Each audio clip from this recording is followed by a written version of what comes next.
നന്നായിട്ടൊന്ന് മുഴുകിച്ചെടുക്കാം കേട്ടോ.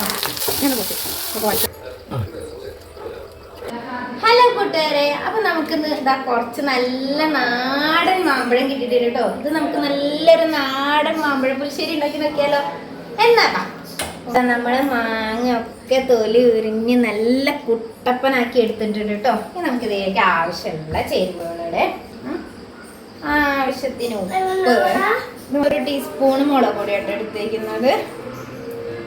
ആവശ്യത്തിന് വേവാൻ ആവശ്യമുള്ള വെള്ളം കൂടെ ഒഴിച്ച് ഒന്ന് ചുറ്റിച്ചെടുക്കാം കേട്ടോ. നേരെ നമ്മൾ അടുപ്പിലോട്ട് വെക്കാം.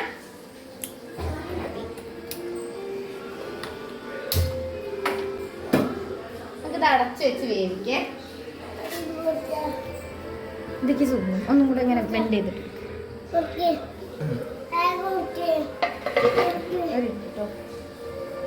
മാങ്ങ വെന്ത് വരുന്ന നേരം കൊണ്ട് നമുക്ക് അരപ്പ് തയ്യാറാക്കി എടുക്കാം. ഇങ്ങോട്ട് ആവശ്യത്തിന് വേണ്ട തേങ്ങ, നമ്മളൊരു 2 പിടി തേങ്ങ, ഒരു ചെറിയുള്ളി, ഒരു 2 മണി ജീ, പിന്നെ നമ്മുടെ മെയിൻ ഇൻഗ്രീഡിയൻറ്റ് കടുക്. കുറച്ച് കടുകും കൂടെ ഇട്ടിട്ട്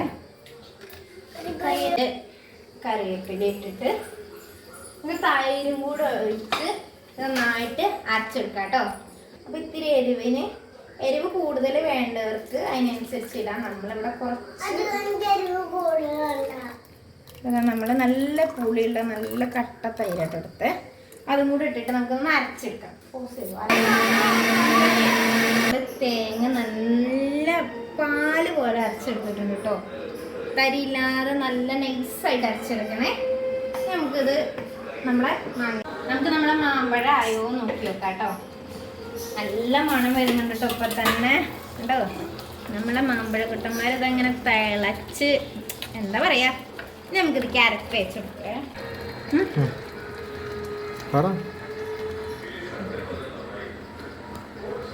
ഒന്ന് കഴുകി ഒഴിക്കാം കേട്ടോ.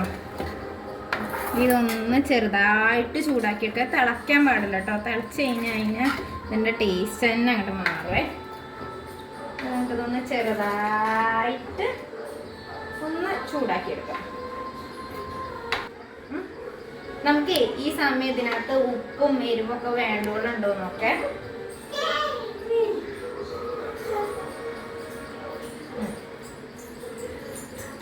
ഈ സമയത്ത് ഒരു നുള്ള് പഞ്ചസാര ഇട്ട് കൊടുക്കാം. ശർക്കര ഉണ്ടെങ്കിൽ ഒരു ചെറിയ കഷ്ണം ശർക്കര ഇടാം. നമുക്ക് ശർക്കര ഇല്ലാത്തതുകൊണ്ട് നമുക്കൊരു ടീസ്പൂൺ പഞ്ചസാര ഇടാം കേട്ടോ. അത് നമ്മളെ ടേസ്റ്റ് ഒന്ന് ബാലൻസ് ചെയ്യാനാണ്.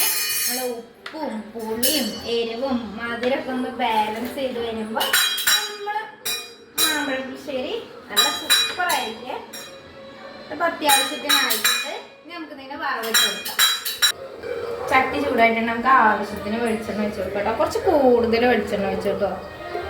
ചില ഫുഡൊക്കെ ഉണ്ടാക്കുമ്പോൾ വെളിച്ചെണ്ണയുടെ ടേസ്റ്റ് കൂടി നിൽക്കുന്ന കറീൻ്റെ ടേസ്റ്റ് കൂടുണ്ടോ. അപ്പൊ പിശുക്കത്തരം കാണിക്കണ്ട. നമുക്ക് ഇനി ഇതിക്ക് ഒരു നുള്ള് ഉലുവയും കുറച്ച് കടുകും കൂടെ ഇട്ട് പിടിച്ചെടുക്കേ. ഈ കടുക് പൊട്ടി വരുന്ന നേരത്തെ നമുക്ക് ചെറിയുള്ളി ഇട്ട് കൊടുക്കാം.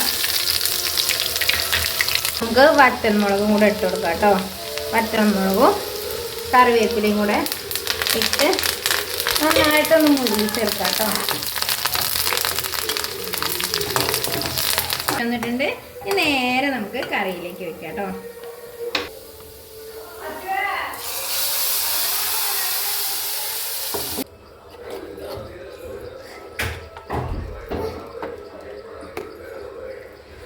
ഇവിടെ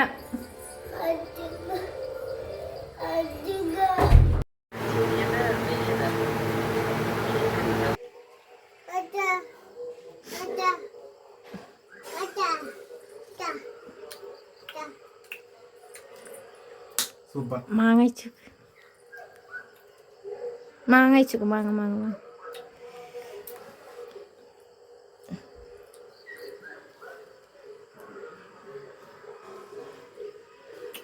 എന്താ സൂപ്പർ.